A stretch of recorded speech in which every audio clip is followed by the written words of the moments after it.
house, I found the birdhouse in the tree in my backyard. And I decided to move it to a place where I can see the birds getting in and all of that. So I moved the birdhouse to the front of my yard. After 3 years, the neighbor's daughter looked and she saw that birdhouse and she decided this is my birdhouse and she wanna take it. Oh no. So one Sunday afternoon, I sat, my family was napping and I just sat and I was reading and I look at my front yard. There's that young girl. She was about 13, 14 years old with a screwdriver and trying to remove the birdhouse. And I was like, what is this? So I opened the door and I said, excuse me, what are you doing? And she started cussing at me. This is my blah, blah, blah, birdhouse. And I was like, what? What? I didn't know what to say. And what I did, instead of bringing it to them, I threw the birdhouse on the front yard. And I went inside and I told my wife about it. And my wife was like, you shouldn't throw it, Sammy. Why did you throw the birdhouse? I said, I don't know. They wanted it. I threw it. And after, I say, let's say 5, 15 minutes, I went to because my wife challenged me, said, you need to go talk to her mom Hmm. and apologize and tell the mom this is what happened. Okay, well, okay, fine. I'm going to go do it. So I went and I'm telling her, as soon as I'm coming and I knock on the door, the daughter said, Mom, it's the neighbor. Uh oh. She came out and she was so mad, Rachel, so mad. And I said, I'm sorry, I just want, she started cussing at me. And I'm just like, I just wanted to apologize. She didn't give me a chance. I saw what happened. You were a terrible person and blah, blah, blah. And I was like, okay, I'm sorry. And as I'm leaving, she said one sentence to me that for many weeks stayed with me. She said, you call yourself a pastor. God is going to judge you for that. And then I went home and I told my wife about it. And she was like, well, that wasn't good. You need to go back and talk to her. And I said, honey, you heard me, right? She just was cussing at me. She said, yeah, well, I think you need to go back and she's our neighbor. I said, no, I don't think I'm ready for that because I already know what she's going to do. So a few weeks passed by. And even when she sees me, because she's literally, I can touch her house. That's how close we were. When she looked at me or when she saw me on the yard and she looked at me, she looked so mad. And man, it was like, it seems like I killed her cat. Hmm. And I said, Leah, the tension is hard here. And she said, well, we need to go and apologize. And I'm just like, yeah, but the daughter need to apologize too. She said, I know, but let's be the bigger person.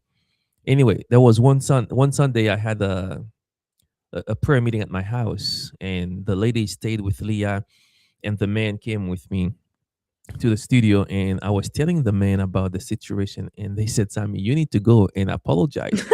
And I Oh was like, man, you're getting it from everywhere. dude, what are you doing? Did you hear me? What are you doing? They said, well, you need to go and apologize to her. And I said, I don't think so. They said, yeah, you need to go. So here's what's gonna happen. Tomorrow, we're gonna check on you. So five guys, eight Uh-oh. in the morning, one texts me and said, hey Sammy, have you apologized yet? I said, dude, it just 8 in the morning.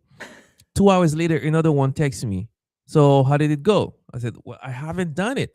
So 2 p.m. Shoot. I said, Leah, I think it's time for me to go and talk to her. And I said, okay, I'm gonna go. Pray for me.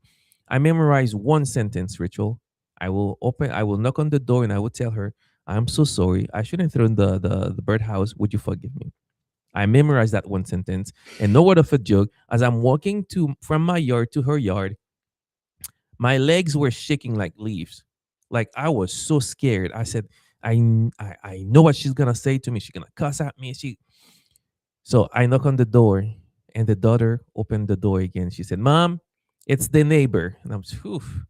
And she opened the door. You can feel like the tension is still there.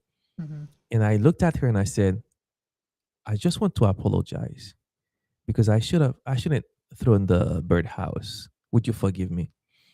So she stood between the door and she came outside and closed the door behind her. And she looked at me. She said, I've been waiting to come to you. I've been trying to go to you and to apologize because the way I treated you wasn't right. But Wow. I didn't have the courage. I couldn't come in. I feel like something need to happen, but I didn't have the courage to come to you. And you are the bigger person. You're the bigger person. You came to me and apologized. And she started telling me like there was so much happening in my life. At the moment that happened, you were the last straw to deal with. Like I just unload on you. I shouldn't. And listen, I memorized one sentence. And I'm shaking because oh, in my head, she gonna cuss at me. Mhm. I didn't know what else to say. And she started crying. And I'm just like, I don't know what to say. And she said, "Can I hug you?" I said, "Please, let's hug." And we hugged it out. You see, that's the power of Yeah. forgiveness. Sometimes we say, well, he or she needs to come and apologize. She needs to come and make the call or send the text. I'm not going to. Well, the person is just, I want to, but I don't have the courage. Mhm. And if the Holy Spirit is prompting you to go, I think as hard as it is, like it was so hard for me. I was shaking because I already knew in my heart she gonna just like cuss at Mhm. me again because that's what happened. And I was like, but I'm still gonna try. And you just don't know what somebody is going through.